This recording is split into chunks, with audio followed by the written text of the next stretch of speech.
Praise the lord. ప్రతిరోజు అనుదిన వాక్యం ద్వారా మీరెంతగానో బలపడుతున్నారని నేను ఆశిస్తున్నాను. అలాగే మీరు కనుక మన యూట్యూబ్ ఛానల్ని క్రొత్తగా వీక్షిస్తున్నట్లయితే మన యూట్యూబ్ ఛానల్ని సబ్స్క్రైబ్ చేయండి, ఇతరులకు షేర్ చేయండి.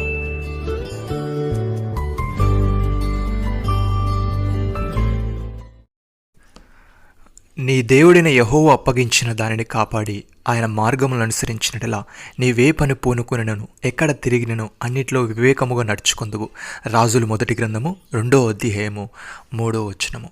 ప్రియమైన సహోదరి సహోదరులారా, దావీదునకు మరణకాలము సమీపింపగా అతడు తన కుమారుడైన సొలొమోనుకు ఇలాగ ఆజ్ఞ ఇచ్చెను.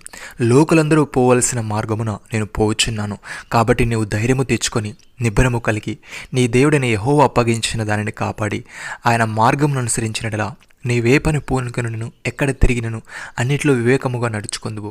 మోషే ధర్మశాస్త్రంలో వ్రాయబడిన దేవుని కట్టడలను, ఆయన నియమించిన ధర్మం అంతటిని, ఆయన న్యాయవిధులను, శాసనములను గైకొనుము. అప్పుడు నీ పిల్లలు తమ ప్రవర్తన విషయంలో జాగ్రత్తగా ఉండి తన ఎదుట తమ పూర్ణ హృదయముతో పూర్ణ మనస్సుతో సత్యమును అనుసరించినట్లా ఇజ్రాయేలీల రాజ్యసింహాసనం మీద ఆసీనుడుగా ఒకడు నీకు ఉండక మారడని యెహోవాను గూర్చి ప్రమాణము చేసిన మాటను స్థిరపరచడని తెలియజేశాను. కీర్తనకారుడి విధంగా అంటున్నాడు, యెహోవా ధర్మశాస్త్రం అనుసరించి నిర్దోషముగా నడుచుకుని వారు ధన్యులు. ఆయన శాసనములు గైకొరచు పూర్ణ హృదయముతో ఆయన వెదుకువారు ధన్యులు. వారు ఆయన మార్గములలో నడుచుకొనొచ్చు ఏ పాపమును చేయరు. నీ ఆజ్ఞలను జాగ్రత్తగా గైకొన వల్లని నీవు మాకు ఆజ్ఞాపించి ఉన్నావు. ఆహా, నీ కట్టడలను గైకొన్నట్లు నా ప్రవర్తన స్థిరపడి ఉండిన ఎంత మేలు. నీ ఆజ్ఞలన్నింటినీ నేను లక్ష్యము చేయనప్పుడు నాకు అవమానము కాలుగనేరదు. సహోదరి సహోదరులారా, నియమింపబడిన దినము వచ్చుచున్నది, కొలిమి కాలునట్లు అది కాలును. గర్విష్ఠులందరూ దుర్మార్గులందరూ కొయ్యకాలు వలె ఉందురు.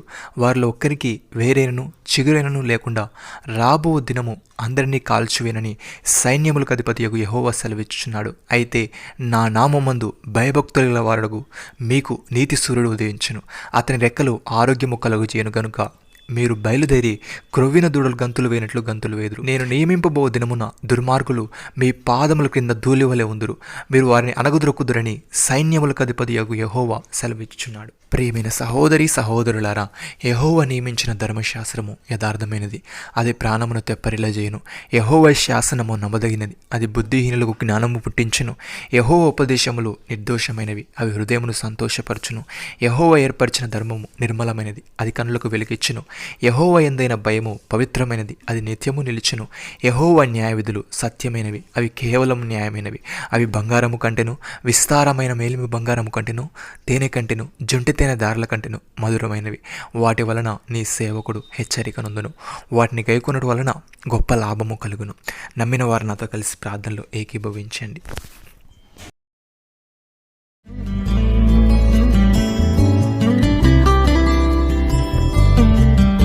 మమ్మల్ని మిక్కిలిగా ప్రేమిస్తున్న మా ప్రియ పరలోకపు తండ్రి, మేము ధైర్యము తెచ్చుకొని నిబ్బరము కలిగి నీవు అప్పగించిన దానిని కాపాడి నీ మార్గమును అనుసరించినలా మేమే పని పూనుకునను, ఎక్కడ తిరిగినను అన్నిట్లో వివేకముగా నడుచుకుందామని నీ కట్టడలను, నీ న్యాయవిధులను, శాసనములను గైకొనాలని నీవు తెలియజేశావు. తండ్రి, నీకు స్తోత్రములు. దేవా, మేము దుష్టుల ఆలోచన చెప్పున నడవక, పాపుల మార్గము నిలవక, అపహాసకులు కూర్చుండి చోటు కూర్చుండక, నీ ధర్మశాస్త్రమునందు ఆనందించు దివారాత్రములు దాన్ని ధ్యానించేవారు ఉండుటకు సహాయము దయచేయమని, నీ శాసనములు గైకొనుటకు నీ పూర్ణ హృదయముతో నేను వెదికే వారంగా మేము ఉండుటకు కృప చూపమని, మీరు మాకు ఇచ్చిన గొప్ప రక్షణ భాగ్యమును బట్టి మీకు వందనాలు చెల్లిస్తూ ప్రభువైన యేసుక్రీస్తు నామములో ప్రార్థిస్తున్నాము తండ్రి.